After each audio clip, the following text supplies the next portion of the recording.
গড়িয়া গ্রন্থমেলা অর্থাৎ গড়িয়া বইমেলা চলছে গড়িয়ার মিতালি সংঘ খেলার মাঠে।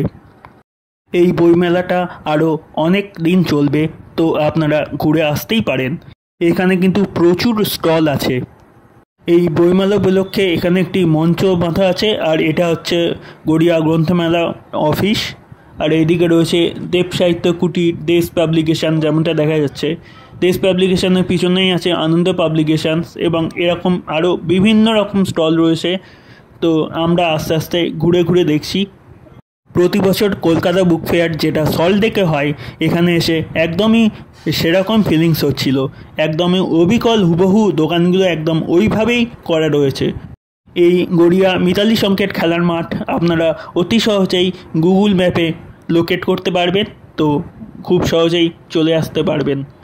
আপনারা যেমনটা দেখতে পাচ্ছেন যে এই বইমেলাটায় কিন্তু প্রচণ্ড রকমভাবে ভিড় হয়েছে, আর মানুষজন কিন্তু বিভিন্ন রকমের বই কিনছেনও, যেটা দেখে খুবই ভালো লাগলো। এখানে বাংলার হস্তশিল্প করা হয়েছে, তো আপনারা যদি অথেন্টিক বাংলার জিনিস কিনতে চান তাহলেও আপনারা এখানে আসতে পারেন, পেয়ে যাবেন অতি সস্তায়।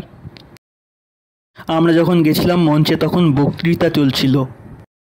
এই মেলার মধ্যে এরকম একটা দাঁড়াবার জায়গা করা হয়েছে, যেখানে আপনারা চাইলে সেলফি তুলতে পারবেন বা ফটো তুলতে পারবেন অনেক রকম। এখানে দেখা যাচ্ছে এরকম জটলা করে লোকজন দাঁড়িয়েও আছে অনেক, এবং সেখানে কিন্তু গান হচ্ছিল। তো ওই জন্যই জায়গাটা মেনলি করা আছে, যাতে লোকজন এখানে দাঁড়িয়ে থাকতে পারে, একটু বিশ্রাম নিতে পারে।